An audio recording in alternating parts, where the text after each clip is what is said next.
Halo, selamat datang lagi ke channel gua. Eh, Hari ini gua mau bicarain tentang yang namanya keluarga toksik.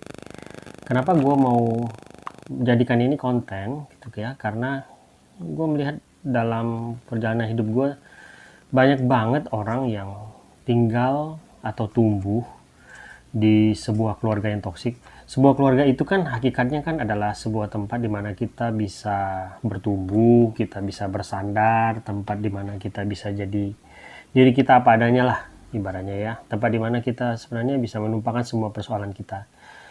Tapi ya sayangnya masalahnya nggak semua orang tuh bisa tumbuh di keluarga yang normal. Dan mungkin banyak juga orang yang tumbuh di keluarga toksik yang sayangnya mereka tuh nggak tahu gitu kalau mereka tuh tumbuh di sebuah keluarga toksik gitu. Nah masalahnya ketika lu tumbuh di keluarga toksik lu nggak tahu gitu kenapa lu merasa hidup lu tuh kok kayaknya hidup gua nggak normal ya, nggak beda dengan orang lain gitu. Kadang lu menyalahi diri lu sendiri, kadang lu nggak tahu mengapa dan kenapa gitu. Dan ketika lu nggak tahu itu, ketika misalnya lu udah keluar dari keluarga lu dan suatu hari kemudian membentuk keluarga lu sendiri gitu ya. Yang menyedihkan adalah ketoksikan dari keluarga yang dulu itu lu bawa ke keluarga yang akhirnya lu bentuk gitu. Dan itu bisa berlangsung terus menerus gitu. Nah, mengapa gue pingin berbagi tentang apa yang gue tahu tentang keluarga toksik? Karena mudah-mudahan kita bisa, ketika kita tahu kita berada dalam lingkungan yang toksik gitu, kita bisa tahu bagaimana cara supaya memperbaiki itu. Oke? Yuk, yang pertama adalah di keluarga toksik itu sebuah konflik itu biasanya terjadi terus-menerus. Jadi gini, konflik itu kan biasa ya terjadi ya. Um, Orang tua dengan anak misalnya. Konflik itu biasa terjadi. Kakak dan adik, orang tua dan anak, atau suami dan istri. Ya, saling-saling orang tua itu ya berkonflik itu mungkin ya sesuatu yang wajar karena kita semua kan berbeda-beda. Tetapi masalahnya di sebuah keluarga toksik, sebuah konflik itu sering terjadi dan itu menjadi sesuatu yang normal gitu ya. Jadi ketika kita misalnya hidup normal, konflik itu kan sesuatu yang sebenarnya kan nggak enak ya. Kita nggak enak, kita merasa ya kalau bisa hidup itu jangan berkonflik lah gitu ya. Konflik itu terjadi tidak dalam rentang waktu yang sering gitu ya, dan konflik itu terjadi hanya karena memang mungkin ada sesuatu yang kita terpaksa harus berkonflik gitu. Tetapi kalau di keluarga toksik itu konflik itu tuh sesuatu yang normal itu. Jadi sesuatu yang orang tua bertengkar itu sesuatu yang biasa. Orang tua memarahi anaknya gitu ya, melakukan abuse gitu. Itu sesuatu yang sepertinya dianggap normal gitu. Sehingga anak yang tumbuh di keluarga toksik, keluarga yang penuh dengan konflik, itu menganggap ya memang hidup begitu. Konflik itu sesuatu yang biasa. Anda lihat konflik setiap hari itu Anda nggak merasa bahwa ada sesuatu yang nggak beres nih. Enggak gitu, kita merasa sesuatu yang biasa aja. Dan banyak konflik itu yang sebenarnya kalau kita lihat, kalau kita berada dalam lingkungan itu sesuatu yang mungkin sebenarnya tidak perlu dikonflikkan. Tetapi dibuat-buat, dibikin-bikin, sehingga menjadi sebuah konflik. Dan mereka menikmati itu di dalam sebuah keluarga toksik. Gitu ya. Itu satunya ya. Yang kedua adalah kompetisi. Nah, gini. Sebenarnya kan hakikat sebuah keluarga itu adalah kita semua bersama-sama saling membantu untuk mencapai sebuah tujuan atau tujuan masing-masing gitu. Kakak membantu adiknya mencapai sebuah tujuan, adik membantu kakaknya untuk mencapai sebuah tujuan. Satu keluarga, satu kesatuan untuk mempunyai satu tujuan keluarga, kita bersama-sama untuk melakukan itu. Tetapi di sebuah keluarga toksik itu, secara tidak langsung atau secara terselubung gitu ya, orang-orang tuh saling berkompetisi. Mungkin ini sulit dipercaya gitu, tapi bahkan orang tuanya sendiri berkompetisi dengan anaknya. Kadang bisa dirasakan orang tuanya mungkin nggak mensupport anaknya untuk mencapai tujuan-tujuan yang ingin dicapai oleh anaknya. Dan ketika orang tua sendiri melakukan itu terhadap anaknya, sesama anak pun secara nggak sadar mereka juga saling berkompetisi, saling misalnya secara diam-diam mungkin ya, secara terselubung mereka nggak suka kalau misalnya saudaranya mungkin lebih baik dari mereka gitu. Mengapa? Ya itu ada alasannya lagi nanti. yang bisa kita jabarkan ya. Yang berikutnya ketiga, conditional love atau cinta yang bersyarat. Ini mungkin salah satu keadaan yang paling menyedihkan di dalam sebuah keluarga toksik. Kita tahu sebenarnya ketika kita berkeluarga, kita hidup dalam sebuah keluarga, cinta dan kasih sayang itu kan sebenarnya harusnya diberikan tanpa syarat, gitu ya. Apa adanya kita, ya tentu kalau kita punya sifat yang buruk, orang tua tentu wajib menegur kita atau membentuk supaya kita bisa bertumbuh dengan berkarakter baik. Tentu memang ada konflik-konflik gitu ya, ada sesuatu yang hukuman yang kadang-kadang kita harus lakukan, kita terima gitu sebagai bentuk disiplin gitu misalnya. Tetapi beda dengan keluarga toksik gitu ya. Di keluarga toksik itu ketika cinta itu seharusnya tidak bersyarat, di keluarga toksik itu bersyarat gitu. Yang kita rasakan secara nggak sadar gitu, bahwa kalau kamu mau bisa diterima sebagai keluarga, kalau kamu mau dianggap, kalau kamu mau merasa sebagai anak yang berharga gitu, kamu harus memenuhi syarat-syarat. Contoh misalnya, kamu harus berprestasi, kamu harus berguna gitu ya, kamu harus lebih baik daripada orang lain, kamu harus ini, kamu harus itu, harus ini, harus itu gitu. Dan itu menurut gua salah satu hal yang paling sangat-sangat menyedihkan untuk anak-anak yang tumbuh di dalam sebuah keluarga toksik. Karena tanpa kita sadari, ketika kita nggak punya prestasi atau apapun, kita takut gitu. Kita merasa kita nggak berharga. Kita merasa bahwa kita nggak akan diterima di dalam keluarga ini gitu. Nah itu salah satunya ya. Nah yang keempat, dilarang mengekspresikan emosi. Jadi di sebuah keluarga toksik itu, kamu kalau kamu sulit sekali mengekspresikan emosi-emosi kamu.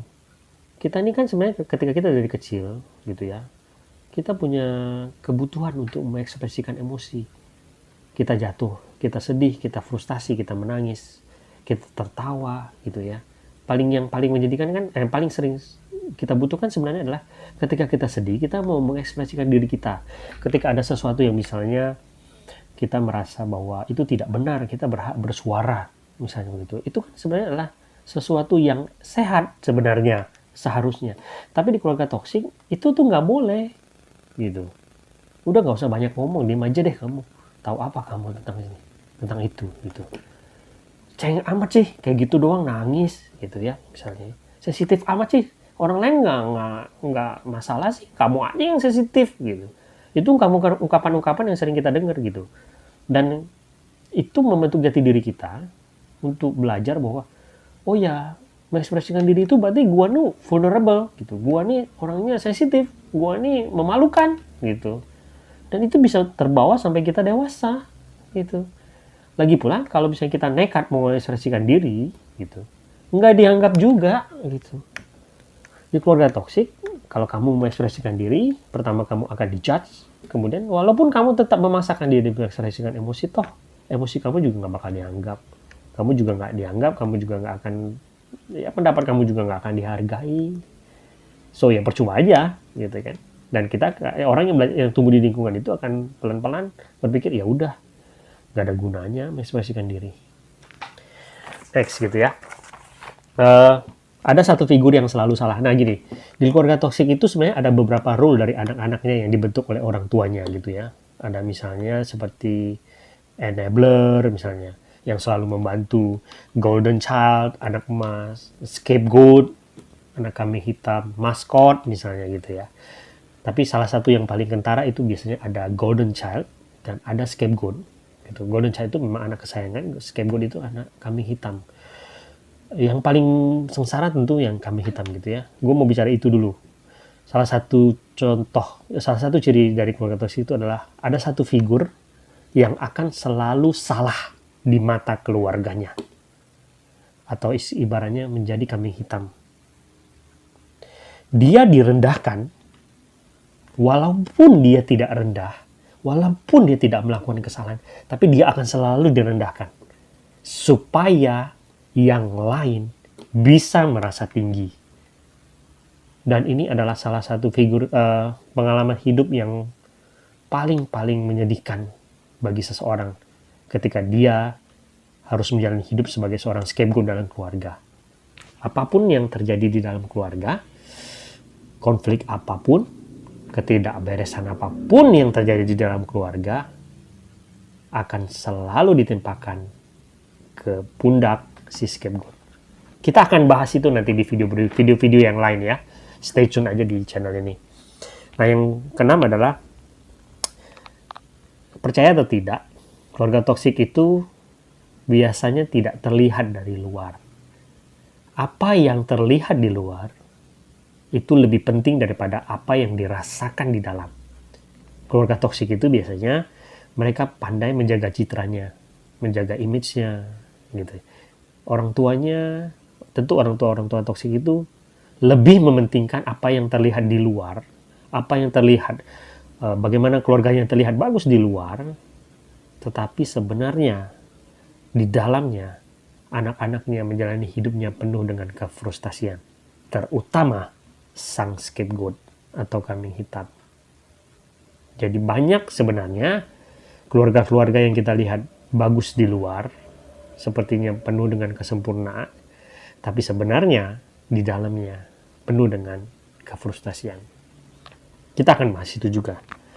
Yang ketujuh adalah arogansi dari orang tua. Di keluarga toksik itu, orang tua itu nggak pernah salah. Orang tua itu adalah figur yang sempurna. Ini mungkin juga salah satu yang stigma di masyarakat kita ya, yang bahwa anak itu harus selalu menurut dari orang tua gitu. Gue nggak mengatakan anak itu harus membangkang dari orang tuanya, enggak. Tapi di sebuah keluarga toksik, stigma itu, rule itu dilaksanakan dengan sangat absolut, dengan sangat otoriter. Orang tua itu nggak pernah salah. Apapun yang terjadi, anak tuh harus nurut sama orang tua. Even orang tuanya melakukan kesalahan yang sangat besar, even apa yang dilakukan orang tuanya itu adalah hal-hal yang buruk, tetapi orang tua tidak akan pernah salah. Anak harus selalu menurut kepada orang tua. Bila tidak, apa yang terjadi? Anak akan dicap sebagai anak yang tidak berbakti, anak yang durhaka, anak yang tidak tahu berterima kasih, atau anak yang bodoh. Itu adalah salah satu cirinya. Oke. Itu adalah beberapa ciri keluarga toksik yang gue tahu gitu ya, berdasarkan pengalaman hidup gue gitu. Pada intinya adalah bahwa sebuah keluarga itu sebenarnya adalah tempat di mana kita bertumbuh, tempat kita bisa menjadi diri kita, tempat di mana ketika kita nggak punya apa-apa, tempat di mana ketika kita banyak melakukan kesalahan. Keluarga itu seharusnya adalah sebuah tempat di mana kita bisa bersandar, tempat kita merasa bahwa saya akan diterima sebagai apa adanya, tempat di mana kita bisa merasa bahwa apapun yang terjadi gue bisa pulang, gue bisa berada di suatu tempat yang akan menerima gue, akan selalu memberi gue semangat gitu ya, apapun itu. Tapi sayangnya di keluarga toksik itu nggak ada.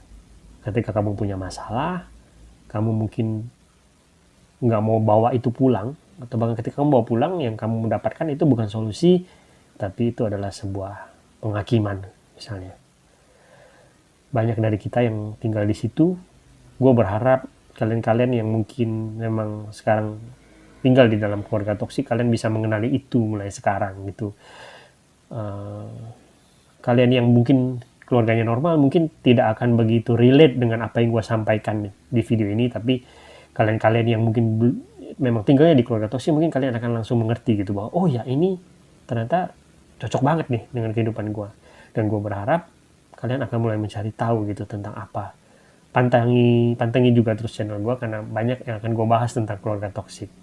Sampai di sini dulu. Semoga, gue berdoa untuk kalian semua yang menonton video ini, semoga video ini bisa memberikan pencerahan buat kalian.